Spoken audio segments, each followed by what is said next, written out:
most of the time, the traditional banks exclude small businesses, you know, and we are trying to look at how then do you innovate to position yourself in such a way that you become a bit more attractive. I know you've mentioned that you look for funding like at your level, right? But is there any other channels or avenues that you can use in order for you to be a good potential investment opportunity for the banks and for the other investors? Yeah, no, that's a really good question, Delia. And the reason why I say that is because even as we are looking at the challenges, we should also be focusing on the solutions. Because I feel like the more you talk about the challenges, the more you get bogged down by this big problem that you forget that what we're supposed to be focusing on is the solution.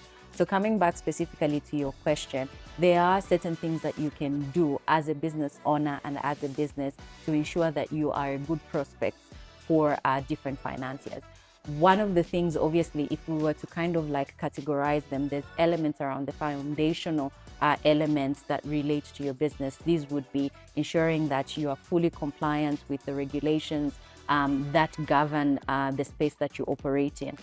It's also ensuring that your governance structures are strong and robust. Even if you're operating at a small level, it's really important to ensure that, for example, you're properly registered, that if you don't have a board, for example, you have an advisory board, that you're making your filings back to back on an annual basis. So those critical commercial, and that you're paying your taxes, right?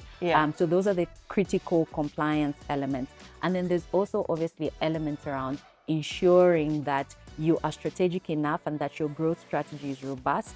And that really relates to, even as a financier is looking at you, they need to be able to assess that this business, once we give it the money, it's got the foundational elements completely in order. And then the second element is that once we give them the money, they have the potential to scale and grow to such an extent that we can get the return that we expect. So that's where that element around growth strategy is really important. It needs to be very clear. You need to have a strong implementation plan in terms of how you move from where you are at to where you will be when you receive that funding.